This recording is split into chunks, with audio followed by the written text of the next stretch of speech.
Hi hello నమస్తే welcome to my channel. ఈ వారం కుకు విత్ జాతిరత్నాల్లో ఇక సమ్మర్ స్పెషల్ అయితే చేయబోతున్నారు మన వాళ్ళంతా. ఇక సమ్మర్ స్పెషల్ అనగానే ప్రతి ఒక్కరికి గుర్తొచ్చేది ఆవకాయ. ఆవకాయ అన్నంలో కాస్త నెయ్యి వేసుకొని అప్పటికప్పుడు పెట్టిన ఆవకాయ తింటూ ఉంటే ఉంటుంది కదా మజా. అసలు ఈసారి కుకు విత్ జాతిరత్నాలు అందరూ చేసిన వంట ఒక ఎత్తు, అలాగే మన అరుణ గారు చేసి చక్కగా వాళ్ళందరికీ వడ్డిస్తూ ఉంటారు చూడండి. అబ్బబ్బబ్బబ్బా సూపర్ కదా. ఇక వాచఫ్ కూడా అక్కడే ఉంటారు. ఇక వీళ్ళందరి సమక్షంలో ఆ యొక్క ఆవకాయ అన్నం తింటుంటే వీళ్ళకి వేరే లెవెల్లో ఉంటుందని చెప్పుకోవాలి. ఇక వాళ్ళని చూస్తున్నప్పుడు మనకు కూడా నోరు ఊరిపోతూ ఉంటుంది ఈ ఆవకాయ అన్నం.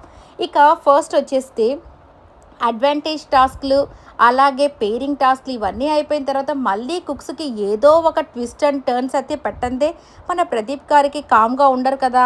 ఇక వీళ్ళనైతే ఒక ఫోన్ బూత్లోకి అయితే పంపించేస్తారు. ఒక్కొక్కరు కాల్ చేసుకోవాలన్నమాట వాళ్ళ యొక్క జాతిరత్నాలకి. ఇక వాళ్ళకి కాల్ చేసుకొని వాళ్ళు కావాల్సిన ఇంగ్రీడియంట్స్ తెప్పించుకోవడం, అలాగా కుక్ చేయమని చెప్పడం, కట్ చేయమని చెప్పడం ఇలాగా చేస్తూ ఉంటారు. ఇక ఫస్ట్ వచ్చేసరికి మన నిఖిల్ వచ్చేసి ఈసారి జాతిరత్నంగా రోహిణి అయితే వచ్చింది. నిఖిల్ రోహిణి వీళ్ళిద్దరి కాంబినేషన్ సూపర్ ఫన్గా ఉంటుంది. ఎందుకంటే రోహిణి ఫుల్ ఎంటర్టైన్మెంట్ అయితే ఇచ్చేస్తూ ఉంటుంది కాబట్టి. ఇక ఈసారి బామ క్యారెక్టర్ చేసింది కదా, ఇక సరే అని చెప్పేసి నిఖిల్ కాల్ చేయడంతోనే ఇక రోహిణి ఎత్తకుండా మన అవినాష్ ఎత్తి ఇక దాన్ని వచ్చేసి నేను ఎవరికి ఇవ్వనురా అని చెప్పేసి తనేమో పాప ఇంగ్రీడియంట్స్ చెప్తుంటాడు. ఒరే అవినాష్ తనకి ఇవ్వురా అని చెప్పి అంటూ ఉండగానే మాట్లాడుతుండగానే దాన్ని పెట్టేస్తాడు. అదిగో బామ పెట్టేమనిది అందుకే నేను పెట్టేస్తాడనమాట. ఇక సరే అని చెప్పి మళ్ళీ రోహిణి తీసుకున్న తర్వాత ఫోను ఇది కట్ చేయాలి, అది తీసుకురావాలి, కొత్తిమీర ఇలా చేయాలి, అలా చేయాలి, ఇలా చెప్తూ ఉండగానే అవి తీసి పక్కన పెట్టేసి ఇది తీసి ఇది కట్ చేసి పెట్టి అది పక్కన పెట్టని చెప్తూ ఉంటాడు. ఇక ఫోన్ తీసి పక్కన పెట్టేస్తుంది. ఇక దాంతో ప్రదీప్ వచ్చేసి అరే బాబు నిఖిల్ నువ్వు చెప్పేదా అమ్మాయి ఆమె ఏమీ వినకుండా ఫోన్ పక్కన పెట్టేసిందిరా అని చెప్పగానే అయ్యా బాబోయ్ అని అంటూ ఉంటాడు. ఇక నెక్స్ట్ వచ్చేసరికి పల్లవి గారికి అయితే ఈసారి మన దీపిక అయితే జాతిరత్నంగా వచ్చింది. ఇక దీపిక కూడా తెలిసిందే కదా, ఒక మాట చెప్తుంటే పక్క నుండి చెప్తేనే వినడం కష్టం. ఇక ఫోన్ చేసి చెప్తూ ఉంటే వింటారా, అస్సలు వింటారు కదా. ఇక దీపిక అయితే మీరు డయల్ చేసిన నెంబర్ చాలా బిజీగా ఉంది, వేరే వాళ్ళతో చాలా బిజీగా ఉంది అని ఇలా చెప్తూ ఉండగానే ఇక పల్లవి గారికి అయితే అయ్యో ప్లీజ్ దీపిక నాకు టైం అయిపోతుంది, ఇక చూడు నిన్ను కొరికేస్తానని చెప్పగానే ఇక ప్రదీప్ గారికి ఏంటి మా పల్లవి గారికి కూడా కోపం తెప్పిస్తున్నారా అన్నట్టుగా చూస్తూ ఉంటారనమాట. ఇక నెక్స్ట్ వచ్చేసరికి మన తనూజకైతే ఈసారి జాతిరత్నంగా మణికంఠ అయితే వచ్చాడు. తాతయ్య మీరు కుక్కర్ తీసుకొని అలా పెట్టు ఇలా పెట్టని చిన్నగా చెప్తూ ఉంటుంది. ఇక దాంతో రోహిణి వచ్చి ఆ ఫోన్ తీసుకుని ఏంటి నువ్వు నా భర్తతో ఏంటి పనులు చేపిస్తున్నావు, నా భర్తతో నీకేం పని అని చెప్పగానే నేను మీ మనవరాలని బామ్మ అని చెప్తూ ఉండగానే ఫోన్ కట్ చేసేస్తారు. ఇక తనూజాకు చూడండి కోపం వచ్చేసింది, వీళ్ళతో చచ్చిపోతున్నారా బాబు అనుకుంటూ ఉంటారనమాట.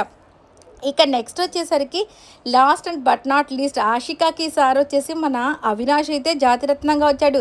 ఇక వీళ్ళిద్దరూ అయితే చాలా ఫుల్ హ్యాపీగా, అంటే అవినాష్కి అయితే ఫుల్ హ్యాపీగా ఉంటుంది. ఇక తను వచ్చేసి గుండెకాయ దొండకాయ నువ్వేనా బెండకాయ అన్నట్టుగా ఏదో చెప్తూ ఉంటుంది అవినాష్కి. ఇక నువ్వు నా దొండకాయవే అని చెప్పేసి ఇలా సరదాగా మాట్లాడుకుంటూ ఉంటారు ప్రతి ఒక్కరు కూడా. ఈసారి మాత్రం ఫుల్ ఆన్ ఎంటర్టైన్మెంట్తో ఈసారి ఎపిసోడ్ కూడా అదిరిపోబోతుంది. హ్యాపీగా చూసి ఎంజాయ్ చేయండి.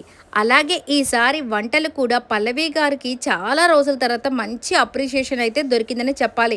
ఏదో స్టార్టింగ్లో ఆవిడ చేసిన వంటని మెచ్చుకున్నారు కానీ దాని తర్వాత ఏదో రకంగా పాపం అలాగే మిస్ అయిపోతూ వస్తుంది. బట్ ఈసారి మాత్రం శ్రీదేవి గారు అయితే సూపర్గా ఉందని చెప్పేశారు. ఇక మన సంజయ్ గారు వచ్చి మరీ షేక్ హ్యాండ్ ఇవ్వడం అంటే నిజంగానే సూపర్గా ఉంటే కానీ ఆయన అయితే షేక్ హ్యాండ్ ఇవ్వరు. నిజంగా పల్లవి గారి ఫేస్ అయితే నిజంగా 1000 వాల బల్బు లాగా చాలా వెలిగిపోతుంది.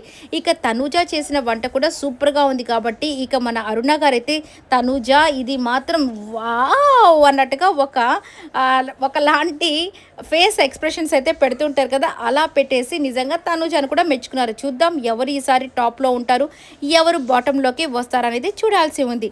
నిజంగా ఈసారి అందరి లుక్స్ కూడా చాలా చేంజెస్ అయితే వచ్చేసాయి. నిజంగా సూపర్గా ఉంది ఎపిసోడ్, చూసి ఎంజాయ్ చేయండి. ఈ వీడియో నచ్చితే లైక్ చేయండి, షేర్ చేయండి, కమెంట్ చేయండి అండ్ సబ్స్క్రైబ్ చేసుకోవడం మాత్రం మర్చిపోకండి.